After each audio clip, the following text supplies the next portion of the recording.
ఇప్పుడు పాకిస్తాన్తోని యుద్ధం తర్వాత మోడీ సార్ పేరు ఒక బ్రాండ్ అయిందబ్బా దునియాల. సార్ పేరు వినబడితే జేజేలు కొడుతున్నారు. ప్రతిపక్షంలో ఉన్నోళ్ళు కూడా మాట్లాడతలేరంటే చూడుర్రి సార్ తరీక ఏ తీరుగున్నదో. సార్ పేరు వినబడితే దడ దడ ఉడుతుంది పాకిస్తాన్ పాకిగాళ్లకు. ఇసొంటి పెద్ద పేరు వస్తున్న యాళ్ళలా సార్ టూర్ పెట్టుకుంటే చిన్నగుంటదా? పొట్టు పొట్టు పొల్లు పొల్లే. పాకిస్తాన్తోని యుద్ధం తర్వాత తొలత సొంత రాష్ట్రానికి పోయిండు ప్రధాని మోదీ సారు. రెండో నాడు గాంధీనగర్లో చక్కర్లు కొట్టిండు. దేశానికి పెబ్బా సొంత ఇంటి చుట్టం. ఇక అక్కడి పబ్లిక్ సంబరం చిన్నగుంటదా? గర్భ స్టెప్పులతోని ఎదురుగా పోయి ఎదుర్కొన్నారు మోదీ సార్ను.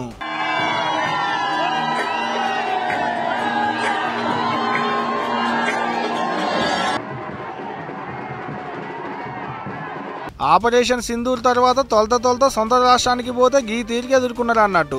సింధూర్ సమాన్ పేరుతోని గుజరాత్ లో తిరిగే కార్యం ముంగటేసుకున్నాడు మన ప్రధాని మోదీ సారు. అట్ట తొలతనాడు వడోదర పట్టణంలో తిరిగితే రెండో నాడు గాంధీనగర్ లో తిరిగిండు. గంత దూరం పోయి ఉత్తగొస్తెట్ట అనుకున్నట్టున్నాడు కావచ్చు. ఆవాస్ యోజన కింద పబ్లిక్ కి ఇస్తానని చెప్పిన ఇండ్ల పట్టాల కాయిదాలు అందించిండు. అటంక స్థానిక సంస్థలకు 3,300 కోట్ల రూపాయల నిధులు ఇచ్చిండు డెవలప్ చేసుకోమని. పనులన్నీ ఒడిపించుకొని మీటింగ్ కాడికి వచ్చుడే ఆలస్యం. వచ్చుడు చక్కగా పాకిస్తాన్ వాళ్ళకే సూటి పెట్టిండు మోదీ సారు. क्या गोली का जवाब गोले से देना चाहिए?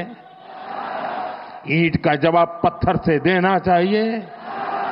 ये कांटे को जल मुर्द से उखाड़ देना चाहिए? 6 मई की रात ऑपरेशन सिंदूर सैन्य बल से प्रारंभ हुआ था, लेकिन अब ये ऑपरेशन सिंदूर जन बल से आगे बढ़ेगा. అగనాట దేశం జోలికొచ్చినా, దేశ పౌరుల జోలికొచ్చినా, దేశ సైన్యం జోలికొచ్చినా ఊకునే ముచ్చటే లేదన్నట్టు వార్నింగ్ ఇచ్చిండు పాకిస్తాన్ పాకిగాండ్లకు. కానీ ఏ మాట కామాటే, మన దేశం పేరినబడ్డా, ప్రధాని మోదీ సార్ పేరినబడ్డా, మన పాలి దేశం పాకిస్తాన్ బడివేగాళ్లకు సల్ల చెమటలు పడుతున్నాలే కావచ్చు అబ్బా. మరి మనోళ్ళు కొట్టిన దెబ్బ మామూలుగా ఉన్నదా?